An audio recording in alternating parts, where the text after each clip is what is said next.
पिओलीलाई नेता भन्दाखेरि हर्क साम्पाङलाई मान्नु कुन ठुलो कुरो हो र तर एउटा कुरा चाहिँ नेपाली कम्युनिस्ट पार्टी भन्ने अहिले जोडिरहेको टिमले पनि मलाई खुब स्वीकार गरिरहेको थियो।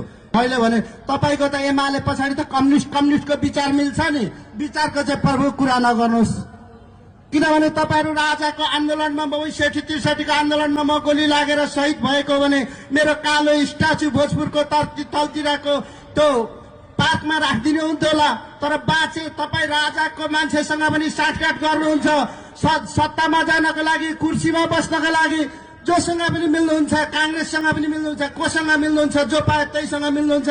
कम्तीमा प्रतिपक्ष भएर बस्दाखेरि 5 वर्ष सत्ता चलाउनु दिउ, त्यस पछाडि मात्रै हामीले चाहिँ के अरे भोलि जनताको बीचमा आफ्नो कुराहरू राख्न सकिन्छ भनौँ। चिया पसलमा गए एमालेको गाली गरिरहेको जनताहरू हुन्छ। म नेकपा एमालेको प्रदेश कमिटिको नेता हो, म चाहिँ पूर्व गाउँपालिकाको अध्यक्ष हो भनेर भन्न नसक्ने अवस्था भएपछि जनताहरूले छोडेको पार्टीमा बस्नुभन्दा हर्क साम्पाङ जस्तो जो इमानदारहरूको, मजदुरहरूको, किसानहरूको, श्रमजीवीहरूको पार्टीमा लाग्नको लागि म यहाँहरूको बीचमा आज उद्घोष गरेको छु।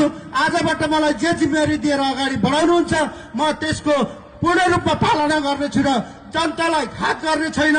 यी कुराहरू राख्दै तपाईहरुको बीचमा मेरो आफ्नो भनाइहरू पनि टुङ्गाउन चाहन्छु, मानेको छु। भोलिदेखि तपाईँ हामी सँगै सबै जनताहरूको बीचमा संगठित गर्दै सदस्यताहरू कटाउँदै विचारहरू राख्दै यो देश बचाउनका लागि एकजना युवा हर्क साम्पाङलाई आगामी चुनावको प्रधानमन्त्री घोषणा गर्दै म यहाँहरूको बीचबाट बिदा हुन चाहन्छु। धन्यवाद।